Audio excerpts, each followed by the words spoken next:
சிவாய நம. அடியார்களுக்கு வணக்கம். நம்ம ஆலயங்களுக்கு செல்லும்போது கோபுரத்துக்கு கீழே இருக்கிற படிக்கட்டை மிதிக்கக்கூடாதுன்னு சொல்லுவாங்க. அதை தாண்டி தான் எல்லாருமே போவாங்க. அது நம்ம முன்னோர்கள் வழிவகுத்து வச்ச ஒரு முறை. அது காரணம் என்னென்னா, கோவிலோட கோபுரத்துக்கு கீழே இருக்கிற படிக்கட்டில் மூதேவி இருக்கிறதா ஐதீகம். கோபுரத்தில் மேலே இருக்கிற இதில் ஸ்ரீதேவி இருக்கிறதா ஐதீகம். அதனால் அதை நம்ம மிதிக்காமல் போகணும் அப்படிங்கிறதுக்காக தான் படிக்கட்டை தாண்டி எல்லாருமே போவாங்க. நீங்கள் பார்த்துருக்கீங்க.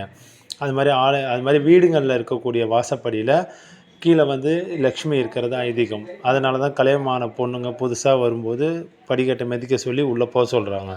இதுதான் முறை. அப்புறம் நம்ம ஆலயங்களுக்கு செல்லும்போது சிவாலயமாக இருந்தால் முதல்ல விநாயகர் ஈசன் வழிபாடு பண்ணிவிட்டு அடுத்து நால்வர்கள் வழிபாடும் கம்பல்சரி பண்ணணும்.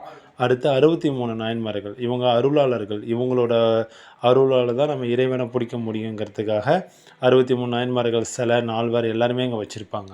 அதனால் எல்லோரும் போகும்போது தவறாமல் இந்த நால்வர் 63 நாயன்மார்கள் எல்லாரையும் வழிபாடு பண்ணிவிட்டு சண்டிகேஸ்வரர் வழிபாடு பண்ணிவிட்டு கொடிமரத்தில் விழுந்து வழிபாடு பண்ணிவிட்டு வீட்டுக்கு வரணும். இதுதான் வழிபாட்டோட முறை.